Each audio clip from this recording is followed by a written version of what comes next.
పేతురు రాసిన పత్రిక మొదటి పేతురు రాసిన పత్రిక 2వ అధ్యాయము 1వ వచనము చదవాలి.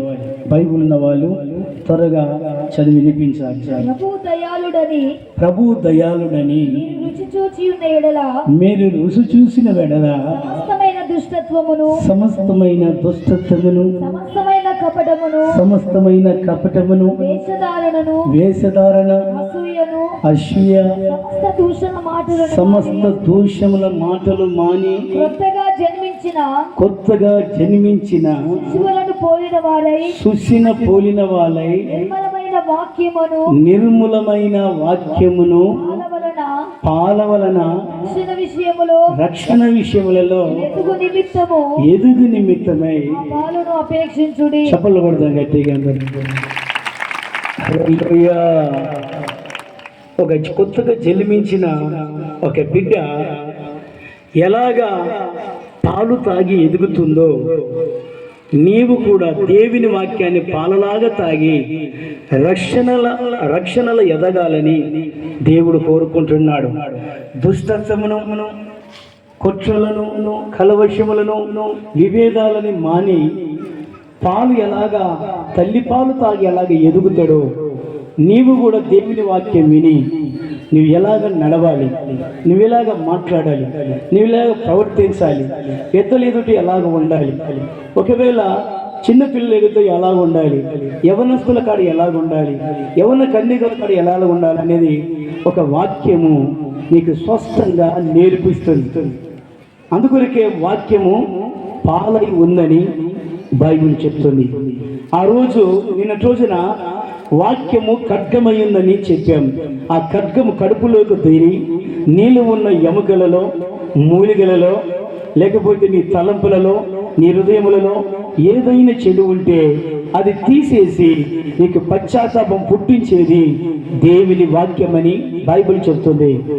నువ్వు ఒకవేళ రక్షణ ఎదగాలంటే, నువ్వు ఆత్మీయంగా ఎదగాలంటే, నువ్వు పరలోక సంబంధమైన మనసు కలిగి నువ్వు జీవించాలంటే నువ్వు దేవుని వాక్యం విని వాక్యసరంగా నువ్వు జీవిస్తే, ఆ వాక్యమైన పాలను తాగితే నువ్వు ఎదుగుతావని బైబిల్ చెప్తుంది.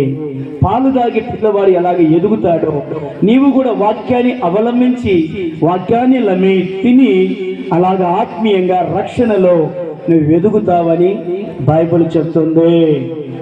ఎవరో సినిమాల గురించి మాట్లాడుకొని ఒక ఆయన నన్ను అడిగాడు, డిగ్రీ చదివాడు, ఆ మంచి నన్ను అడిగాడు, అన్న దక్షిణాఫ్రికా గురించి, ఇంగ్లాండ్ గురించి, న్యూజిలాండ్ గురించి, అమెరికా గురించి, రష్యా గురించి, లేకపోతే పాకిస్తాన్ గురించి, అన్ని గురించి జనసంఖ్య లెక్క ఎలాగ ఉంటుందని ఎట్లా తెలుసుకున్నావన్నా నీవు అని ఆ డిగ్రీ చదివిన మనిషి నన్ను అడిగాడు.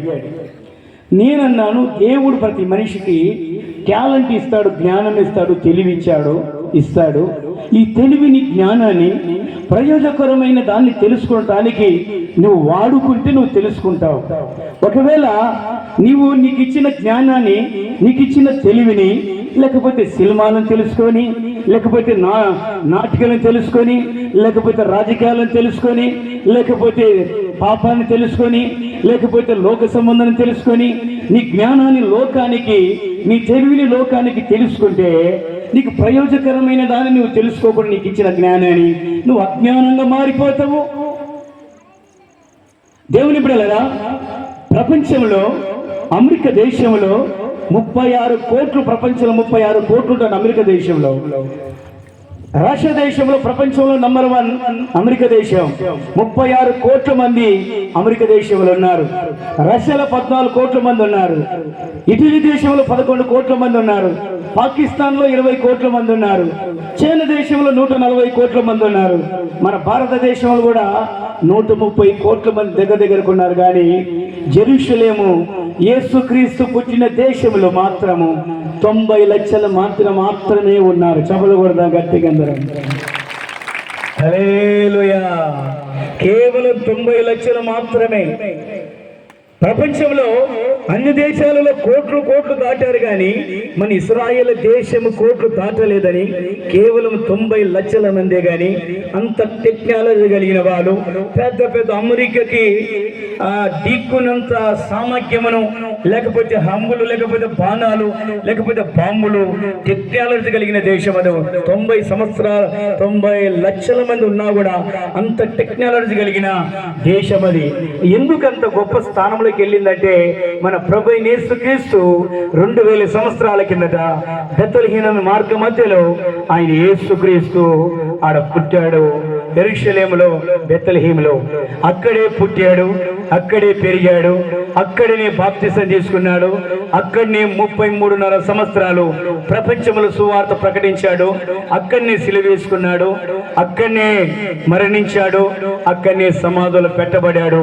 3వ రోజున లేచి 40 రాత్రి పగళ్ళు అనేక మందికి కనపడి అరుణమై పరలోకానికి వెళ్ళిపోయాడని, మరల తిరిగి అదే దేశానికి 2వ రాకట్లో వస్తాడని కూడా బైబిల్ చెప్తుంది. ఇవన్నీ తెలుసుకోవాలంటే నీ జ్ఞానముతోని, నీ తెలివితోని తెలుసుకోవాలా. ఈరోజు యెరూషలేము దేశం ప్రపంచంలో ఒక ఉన్నత స్థానంలోకి 90 లక్షల మంది పోతున్నారంటే దాని వెనక ఏమి బ్యాక్గ్రౌండ్ ఉంది? మన ప్రభు యేసుక్రీస్తు అక్కడ పుట్టాడు. ప్రపంచ శాస్త్రవేత్తలు దాని గురించినప్పుడు ఏం చేశారంటే ప్రపంచ భూగోళమే నడిబొడ్లు ఉందంట యెరూషలేము పట్టణం. దేవుడు నలుదిశల నెమ్మది ఒట్టకే యెరూషలేములో పుట్టాడు.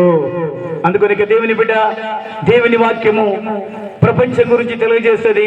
దేవుని వాక్యము సూర్యుల గురించి, చందమామ గురించి, లేకపోతే నక్షత్రాల గురించి, లేకపోతే ఆకాశం గురించి, లేకపోతే భూమి గురించి, లేకపోతే సముద్రాల గురించి, లేకపోతే పక్షుల గురించి, ప్రపంచంలో ఏది ఉందో, అసలు ప్రపంచంలో ఏది ఉన్నదో లేనిది కూడా బైబిల్లో ఉన్నది. చెప్పలు కొడదాం గట్టిగా, అందరూ గట్టిగా చెప్పలు కొడదాం. హల్లెలూయా, హల్లెలూయా. ఈ ప్రపంచంలో లేనిది కూడా బైబిల్లో ఉన్నది. అందుకొరకే నీ జ్ఞానాన్ని, నీ తెలివిని ఎక్కడంటే అక్కడ ఖర్చు పెట్టకూడదు. మన ప్రభుని యేసుక్రీస్తు గ్రంథాన్ని చదివిన వాడు ఆకు వాడక తన కాలం మందు ఫలమిచ్చే చెట్టు వలె ఉంటాడు. అతను చేసిన పని సఫలమవుతానంటాడు. చదివినా ఎన్నా ఆశీర్వదించబడతారని బైబిల్ చెప్తున్న నగ్న సత్యం. అందుకొరకు దేవుని బిడ్డలేరా, బైబిల్లో ఏమంటాడంటే నా వాక్యం పాలలాగుంది, నా వాక్యం ఖడ్గంలాగుంది, నా వాక్యం జీవమై ఉన్నది అన్నాడు. ఇంకొక వాక్యంలో ఇర్మియా గ్రంథం, బైబిల్ ఉన్న వాళ్ళు ఇర్మియా గ్రంథం 23వ అధ్యాయము 16వ వచనం చదువుదాం. ఇర్మియా గ్రంథము 23వ అధ్యాయం 16వ వచనం.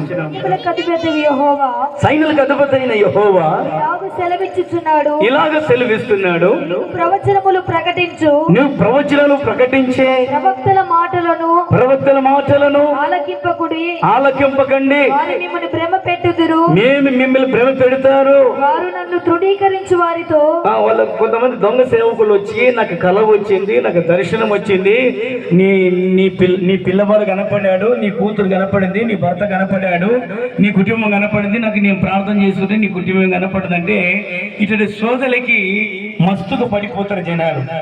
ఈ దొంగ సేవకులు అంటారంట వీళ్ళు దేవుని లెక్క చేసే వాళ్ళు కుటుంబం కాదంట. కానీ ఏమని చెప్తారంటమ్మా అక్కడ చదివితే ఏమంటాడు అక్కడ, మీకు క్షేమము కలుగుననియు, మీకు క్షేమము కలుగుననియు యెహోవా సెలవిచ్చెననియు, దేవుడు నాతో మాట్లాడాడనియు, ఒకడు తన హృదయ మూర్ఖత చొప్పున నడవగా, ఒకడు హృదయ మూర్ఖత్వముగా నడవగా వానితో నీకు కీడు రాదనియు, నీకు కీడే రాదు. యెహోవా ఆజ్ఞను బట్టి, దేవుని ఆజ్ఞను బట్టి మాటలాడక. దేవుని బిడ్డలారా, ఈ 2 విషయాలలో దేవునికి కీడు చేసే వానికి అడిగి వెళ్ళి నీకు కీడు రాదు, నీకు మేలు జరుగుతుంది, దేవుడు నాకు చూపించినాడు, దేవుడు నాకు ఆజ్ఞించినాడు, దేవుడు నాకు సెలవిచ్చినాడు అని దొంగ సేవకులు అబద్ధాలు చెప్పి మోసాలు చేసి ప్రజల్ని ఇలాగ ఇర్మియా కాలంలో చేసుకుంటూ వచ్చారట. తర్వాత చేసుకుంటూ వచ్చిన తర్వాత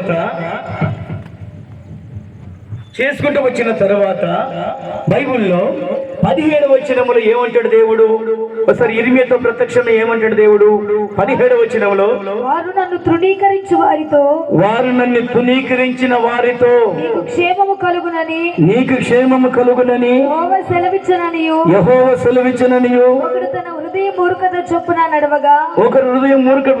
నడవగా, వానితో నీకు కీడు రాదనియు, యెహోవా ఆజ్ఞను బట్టి మాటలాడక. అసలు దేవుడు మాట్లాడితే అధికారం కలిగి ఉంటుంది. తుచ్చంగా మాట్లాడి విస్తారంగా కూడా మాట్లాడదు. బైబిల్లో గుణవద్దైన బిడ్డ ఎక్కువ మాట్లాడదంట. మంచి అధికారములు ఉన్నవారు, మంచి పెదరికములు ఉన్నవారు ఎక్కువ శాతం మాట్లాడరు.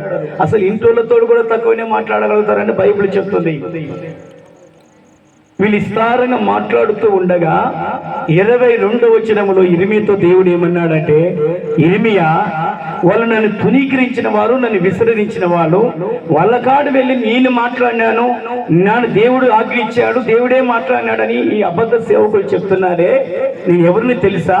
ఆ 22వ వచనంలో ఏమంటాడు దేవుడు? వారు నా సభలో చేరిన వారిని ఎడలా వారు నా మాటలు నా ప్రజలకు తెలియజేతురు, నిష్క్రియలు చేయక వారి దుర్మార్గమును విడిచిపెట్టినట్లు వారిని త్రిప్పియుద్దురు.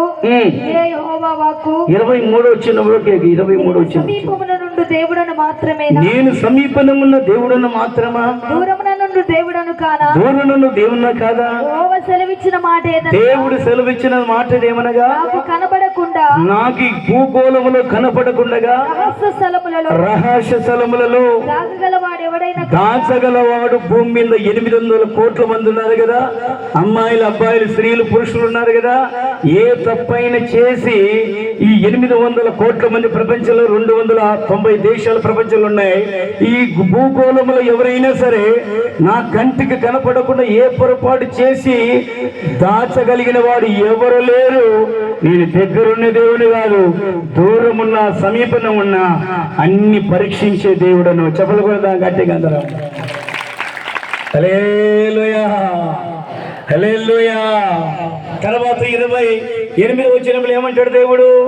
కలకనిన ప్రవక్త ఆ కలను చెప్పవలెను. 28వ వచనము, నా వాక్కు ఎవరికుండునో, ఎవరికి నా వాక్కు ఇచ్చానో, ఎవరికి నా వరం ఇచ్చానో, ఎవరికి నా అభిషేకం ఇచ్చానో, ఎవరికి నేను దర్శనం ఇచ్చానో, ఎవరు నేను కోరుకున్నానో వాడు సత్యమును బట్టి నా మాట చెప్పవలెను. నా సత్యాన్ని బట్టి నా మాట చెప్పగలుగుతాడు, చెప్పవలను.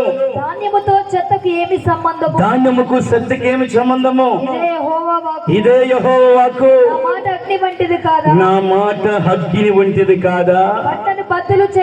బండలు బద్దలు చేసే సుత్య వంటిది నా మాట. చెప్పలు కొడదాం గట్టిగా అందరం, గట్టిగా చెప్పలు కొడదాం.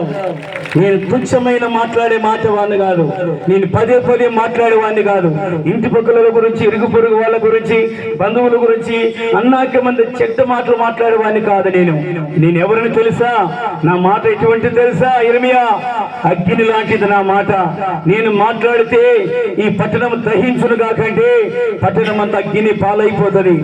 ఇదిగో బండలు పలుగును కాకంటే బండలు మొత్తం సీలిపోతాయి. నా మాట అగ్ని వంటిది, నా మాట సుత్యలు పలగొట్టి, సుత్య బండలు పలగొట్టి అలాంటిది నా మాట. హల్లెలూయా, గట్టిగా చెప్పండి హల్లెలూయా. దేవుని వాక్యము అగ్ని లాంటిది, దేవుని వాక్యము సుత్య లాంటిది, దేవుని వాక్యము ఖడ్గము లాంటిది, దేవుని వాక్యము పాల లాంటిదని బైబిల్ చెప్తుంది. కీర్తన గ్రంథము, బైబిల్ ఉన్న కీర్తన గ్రంథం